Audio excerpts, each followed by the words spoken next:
So I went to the Polish market and I got goodies.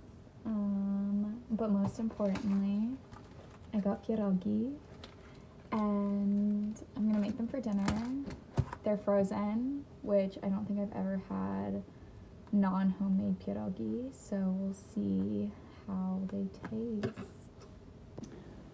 So I didn't go all out and make onions to put on top too, but I boiled them first and then I pan fried them a little. So not as good as homemade. Could use some more salt, but pretty good.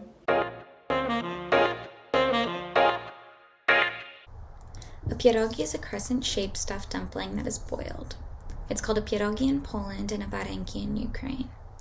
There are many different thoughts about where the pierogi originated from, but it is evident that it came about after the invention and spread of fresh pasta.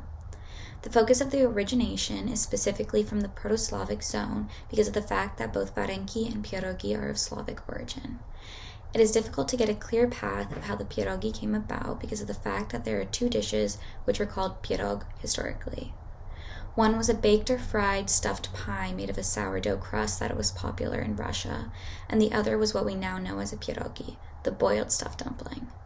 The varenki and pierogi were most likely a unique innovation of something that entered the Eastern Slavic territory under the influence of Turkic nomads. By the 19th century, the pierogi for Poles was equivalent of what pasta was for Italians. The pierogi was viewed as a dish that would bring good fortune due to the fact that it mimicked pregnancy, and since it was viewed as bringing good luck, it was consumed commonly during celebrations and religious holidays like Christmas. There were endless options for what to stuff the pierogis with, ranging from sweet to savory. The different stuffings indicated that these used to be used to encapsulate whatever remained at home. One common stuffing included potatoes and cheese and is still widely consumed today. The potato entered Poland when King John Sobieski III brought potatoes back to Poland after a trip to Vienna and was growing them just in his personal gardens. They quickly became popular in the 18th century and originally were used as a means to alleviate famine.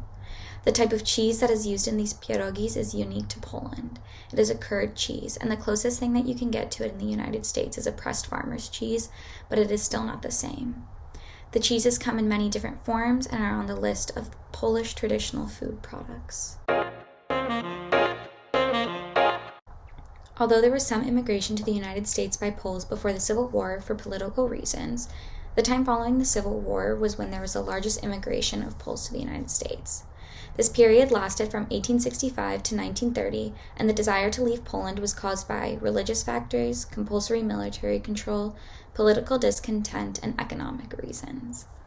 After immigrating to the United States, Poles continued to celebrate many holidays the ways that they did in Poland. After some time, there was integration of American customs into their celebrations as well. Christmas Eve is a perfect example of a celebration that has been kept very similar to how it is celebrated in Poland, but with some integration of American customs as well.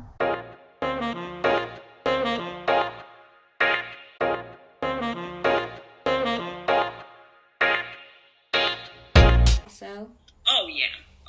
For Christmas, definitely, because my grandma always worked, so she was always prepping everything ahead of time, and then after work on Christmas Eve, she would come home.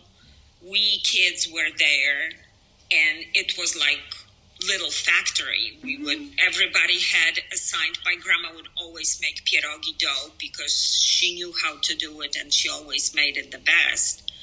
And then we would be like little manufacturing. Every single person had something to do. Cut the dough into circles, put the stuffing on, and then seal them and make little ribbon around. So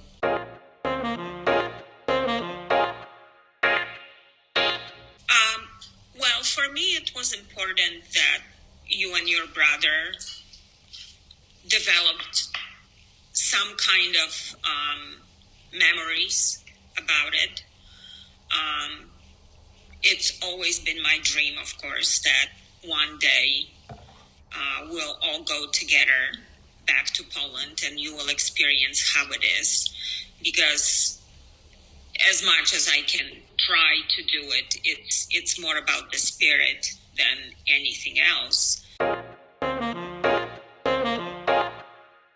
It's like food in general. There are flavors, there are smells that that make me happy, and I hope there's the same for you. And I think we all have those things that that take us back to when we were younger, and again, gives us good memories. That's the most important thing.